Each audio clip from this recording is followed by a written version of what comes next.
atendiendo las necesidades concretas del entorno rural en el que nos encontramos.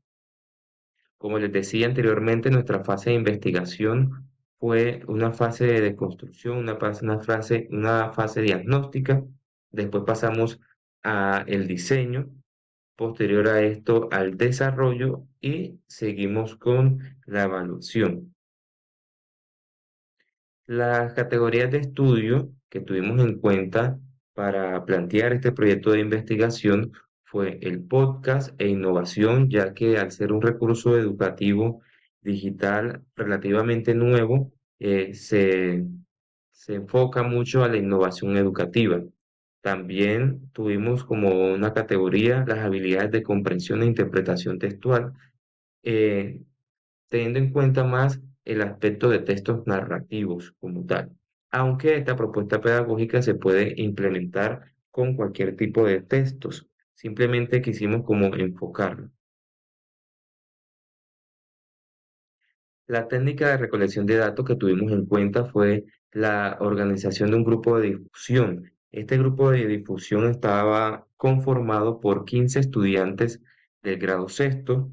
También tuvimos en cuenta el docente del área de español, que en este caso soy yo, y la tutora del PTA que nos colaboró con en el momento de la difusión.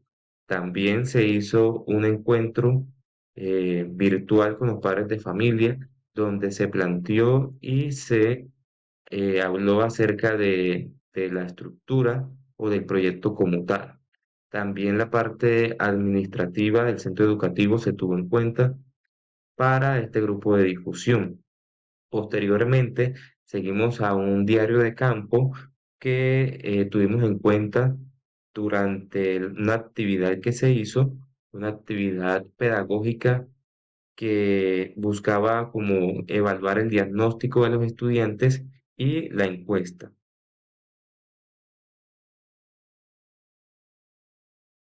Ahora, la ruta que tuvimos en cuenta para esta investigación fue el diagnóstico y reconocimiento de la situación inicial, la implementación o el desarrollo de un plan de acción, el plan de práctica y observación de sus efectos en el contexto y la reflexión. Y para las técnicas de análisis de la información, tuvimos en cuenta las competencias de comprensión lectora. En cuanto al registro de observación, se analizaron 7 preguntas de carácter abierto. Los estudiantes son organizados en grupos de 5 personas y con esa información pudimos empezar. Tuvimos el análisis de datos en cuanto a la lectura y la interpretación. Luego, en el capítulo cuarto, la intervención pedagógica o innovación institucional, tuvimos en cuenta ya como el método que se estuvo haciendo en intervención y desarrollamos capítulo por capítulo para tener en cuenta con claridad qué se hizo en el proyecto para cada capítulo, para cada objetivo, perdón. En cuanto al objetivo específico número 1, que fue analizar los niveles de comprensión e interpretación de textos, tuvimos en cuenta varios elementos. Uno, una encuesta que se hizo a los estudiantes. Dos, el grupo de difusión que se creó con los padres de familia y estudiantes. Tres, el diario de campo. Y cuatro, tuvimos en cuenta la realización del recurso educativo digital. Para este punto, seguimos en el objetivo número 2, que fue diseñar la propuesta pedagógica.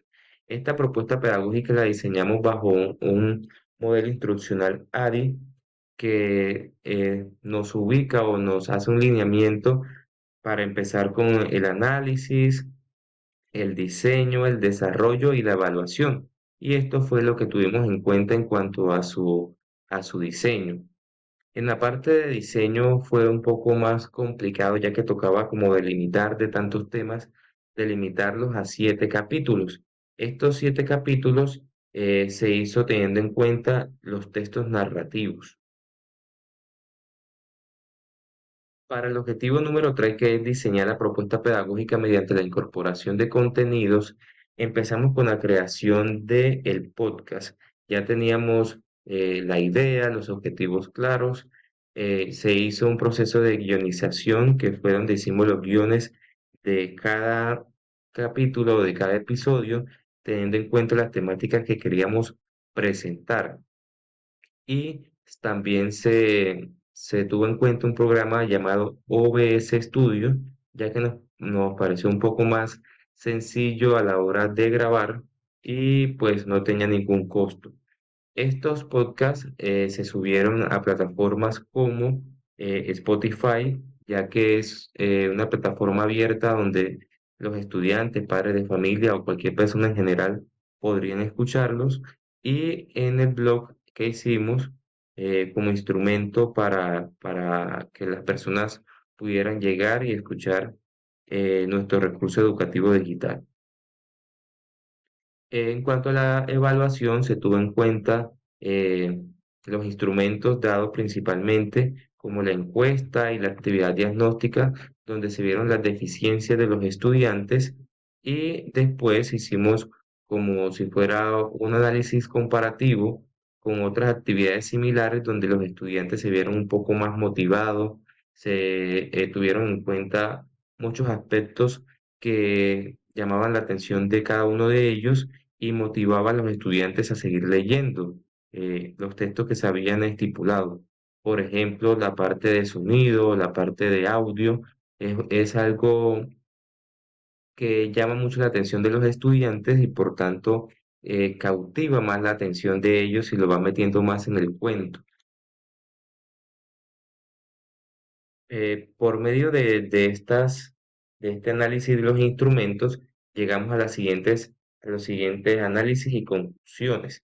Como conclusión, siento que el recurso educativo digital de podcast fue bastante eficiente, ya que como les dije con anterioridad, este llama mucho la atención de los estudiantes porque se meten en historia, se meten en el cuento de las narraciones o de los textos y además tiene una ventaja de que ellos pueden escucharlos en sus casas a cualquier hora con las repeticiones que ellos quieran y que puede ser con internet, pero también se puede descargar en algún momento para seguir escuchándolo si en algún caso no tenemos internet. Y más en esta zona que aunque tenemos el Internet como tal no es tan bueno.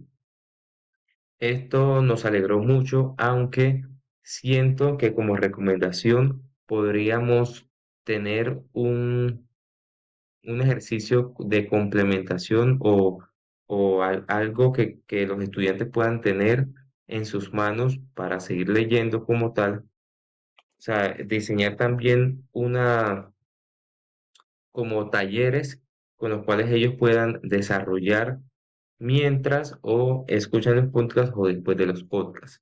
También como recomendación tenemos que para mi gusto personal hubiese preferido que nuestro proyecto fuera mixto, tuviera un enfoque mixto, ya que ahí podríamos eh, introducirnos un poco más o tener un poco más claro de cómo podemos evaluar en el momento de evaluar, ¿sí? Las condiciones de los estudiantes.